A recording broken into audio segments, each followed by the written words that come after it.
আপনার দুই ছেলে বিকাশ এবং সুভাষ দুজনেই খুব দায়িত্ববান এবং সৎ চরিত্রের ছেলে। তাদের দুজনের মধ্যে যে কোনো একজনকে বেছে নেওয়া খুবই মুশকিল। সেই জন্যই তো আমি কোনো চূড়ান্ত সিদ্ধান্ত নিতে পারছি না, তাই পরামর্শ দেওয়ার জন্য আপনাকে ডেকেছি। ওদের দুজনের মধ্যে মুখিয়া হওয়ার সব গুণাগুণ আছে, কিন্তু যে কোনো একজনকে ক্ষমতা দেওয়া হলে আবার অন্যজনের মন খারাপ হতে পারে, সেই দিকটাও খেয়াল রাখতে হবে। আমার ছেলেরা অন্য 5টা ছেলের মতো নয়, ওদের মধ্যে কোনো হিংসা নেই। দুই ভাইয়ের মধ্যে খুবই গুরুত্বপূর্ণ বন্ধুত্বপূর্ণ সম্পর্ক। যদি এমনটাই হয়ে থাকে তাহলে আমার পরামর্শ হবে বিকাশকে মুখিয়া বানানো, কেননা সে আপনার বড় ছেলে আর যথেষ্ট দায়িত্বশীল বটে। এ বিষয়ে কি একবার বিকাশ এবং সুভাষ দুজনের সাথে খোলাখুলি আলোচনা করা ঠিক হবে? এটাও খুব ভালো বুদ্ধি। এমনটা হলে দুজনের মতামত জানতে পারবেন এবং সিদ্ধান্ত নেওয়াটা আপনার জন্য সহজ হবে। তাহলে একবার ওদের সাথে কথা বলে দেখি। আর যেহেতু বিকাশ বড়, আমারও মনে হয় বিকাশকে ক্ষমতা দেওয়াটাই যুক্তিসঙ্গত হবে।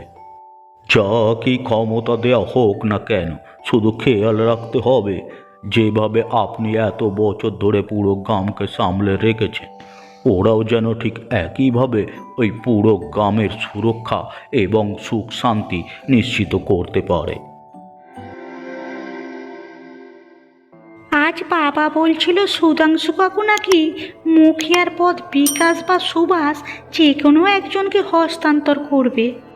বলছিস কি, তার মানে এখন বিকাশ বা সুভাষ যে কোনো একজন গ্রামের মুখিয়া হয়ে যাবে? ওদের হাতে পুরো গ্রামের ক্ষমতা চলে যাবে? এতে আকাশ থেকে পড়ার মতো কিছু নেই। এতদিন ওদের বাবা ক্ষমতায় ছিল, এখন তার বয়স হয়ে গেছে, তার ক্ষমতা তো তার ছেলেরাই পাবে। আমাদের আর দেরি করা ঠিক হবে না দিদি। তুই বাবাকে সুধাংশুর সাথে বিয়ের ব্যাপারে কথা বলতে রাজি কর। ঠিক বলেছিস, যদি কোনোভাবে বিকাশের বিয়ে অন্যত্র হয়ে যায় তাহলে আমাদের এত বছরের স্বপ্ন আর পরিকল্পনা সব ভেস্তে যাবে। একবার যদি আমাদের বিয়ে বিকাশ এবং সুভাষের সাথে হয়ে যায়, সারা জীবন পুরো গ্রামে আমাদের আলাদা সম্মান থাকবে। লোকে আমাদের কথার উপর কোনো কথা বলার সাহস পাবে না। এই জন্যই তো বিকাশ এবং সুভাষকে বিয়ে করার ব্যাপারে পরিকল্পনা বহু বছর আগে থেকে সাজিয়ে রেখেছি। কেননা আমি জানতাম কোনো একদিন সুধাংশু কাকুর ক্ষমতা ওরা দুজনেই পাবে। আমি তো বলেছি ওদের দুজনের যে কোনো একজন মুখিয়া হলে ক্ষমতা পাওয়ার আগেই বাবাকে বলে সুধাংশু কাকুর সামনে প্রস্তাব রাখা উচিত। তোকেও তো ভাবতে হবে না কখন কিভাবে কি করতে হবে, তা আমি পুরো পরিকল্পনা করে রেখেছি। সঠিক সময় আসলেই আমি বাবার সঙ্গে কথা বলবো।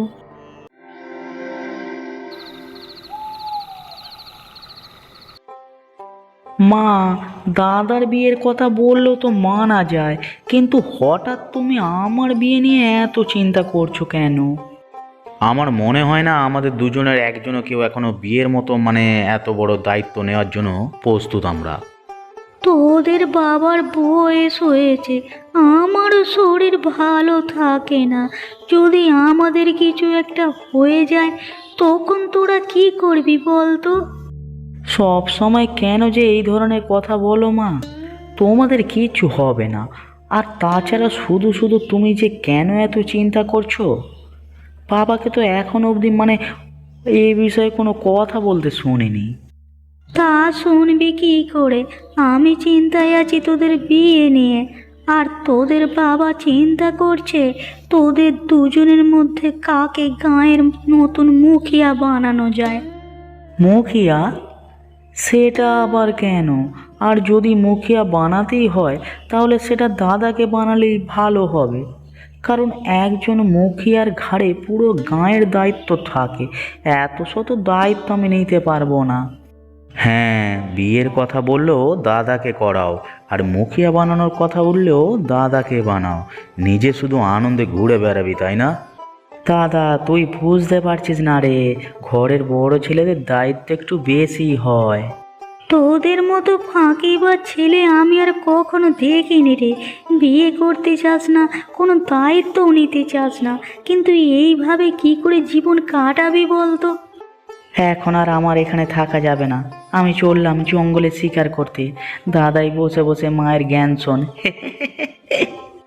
ওই হত ছাড়াগুলো কোথায় যাচ্ছিস? দাঁড়া দাঁড়া বলছি, তোরা দাঁড়া। আমি মনে মনে আশা করেছিলাম এমন কিছু একটাই হবে। তোমার দাদার প্রতি তোমার এমন ভালোবাসা, এমন আস্থা দেখে আমি মুগ্ধ হলাম। আমি সারাদিন ওই বনে জঙ্গলে ঘুরে বেড়াই, বড় বড় দায়িত্ব নেওয়ার মানে সাহস বা ইচ্ছে কোনোটাই আমার নেই। এই গাঁয়ের মুখিয়া হবার জন্য দাদাই যোগ্য।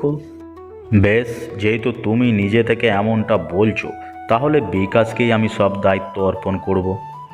কিন্তু বিকাশকে মুখিয়া বানাচ্ছি তাই বলে সব দায়িত্ব ওর উপর চাপিয়ে দেওয়া হবে এরকম না, তোমারও সহযোগিতার দরকার।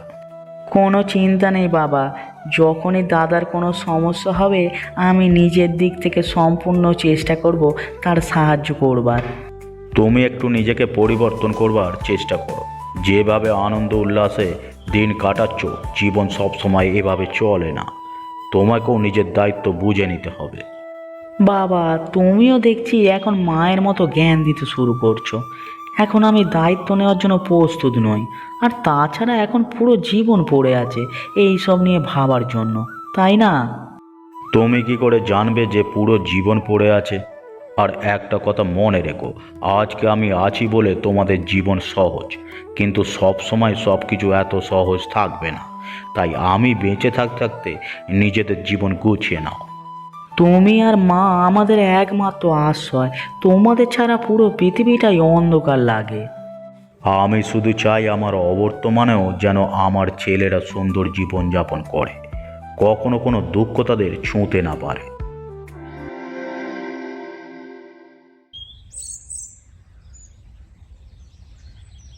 আরে সেদিন তো বাড়ির বাবুর মেয়ের বিয়েতে পাত্রপক্ষ বিয়ের পণ নিয়ে যা তামাশা করেছে না, আর একটু হলেই তো বিয়েটা ভেঙেই যেত। মানুষ কত নিষ্ঠুর! যদি আমার ছেলে বিকাশ আর সুভাষের বিয়ে হয়, আমি তো 1 টাকাও পণ নেব না। বিকাশের বিয়ে নিয়ে কিছু ভেবেছো তুমি? কতবার বলেছি বিয়ের কথা, কিন্তু ওই ছেলে কিছুতেই বিয়ের জন্য রাজি হয় না। একবার ভাবো, যদি বাড়িতে ছেলের বউ আসে, তোমার কত সেবা যত্ন করবে, তোমার খেয়াল রাখবে, আর তোমার সাথে গল্পও করবে। কোথা দিয়ে তোমার সময় কেটে যাবে? আমারও তো ইচ্ছে ওর বিয়ে দেওয়ার। কোনো ভালো মেয়ে থাকলে জানাস তো। হ্যাঁ, নিশ্চয়ই জানাবো, কিন্তু সবচেয়ে বেশি ভালো হয় যদি মেয়ে তোমার চেনা পরিচিতর মধ্যে হয়। সীমা আমার কত খেয়াল রাখে, ওর সঙ্গে কথা বললে আমার মন ভালো হয়ে যায়। ওকে যদি বিকাশের বউ করে আনা যায়।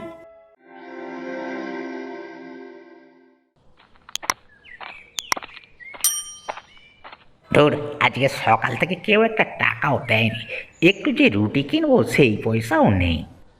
আমাদের দেবে কি করে? লোকে তো সবাই মদ খেয়ে উড়িয়ে দেয়, আর কি করবে? আর কি করব? অথচ ক্ষুধার্ত মানুষেরা খিদের জ্বালায় মরছে, তাদের সাহায্যের জন্য 1 টাকাও নেই। এই হলো আমাদের সমাজ। আমি তো বলছি ভাই, এখানে শুধু শুধু বসে থেকে কোনো লাভ হবে না। তার থেকে ওই যে খাটের মাথাটা আছে না, ওখানে চল। ওখানে দেখবি আমরা গিয়ে যদি বসি তাহলে অনেক টাকা পাবো। হ্যাঁ, সেখানে অনেক বড় বড় মানুষ যাতায়াত করে। আর 2-1 দিন পরিস্থিতি দেখে যদি এভাবেই চলতে থাকে তাহলে জায়গা বদল করতে হবে, আর উপায় নেই। খিদের জ্বালায় নাড়ি ভুঁড়ি শুকিয়ে যাচ্ছে, কিন্তু আমাদের কাছে তো জল কেনার পয়সা নেই। এভাবে ভিক্ষে পাওয়ার আশায় বসে থাকলে কোনো কাজই হবে না। আমার মনে হচ্ছে আজকে আমাদের আবার পুরনো কৌশল অবলম্বন করতে হবে। এই ডানা, একদম ওসব করতে যাবি না। আবার কি আগের মতো মানুষের জুতো পেটা খাওয়ার ইচ্ছে হয়েছে নাকি? তুই চুপ কর তো। ভিক্ষে পাওয়ার আশায় বসে থাকলে আজকে খাবার কপালে জুটবে না। আমি গিয়ে দেখি কারো পকেট থেকে অন্তত খাবার কেনার টাকা জোগাড় করা যায় কিনা। তোর এসব স্বভাবের কারণে আমরা আবার কোনোদিন যেন ফেঁসে না যাই। এবার যদি লোকে মারতে আসে আমি কিন্তু পালিয়ে যাব।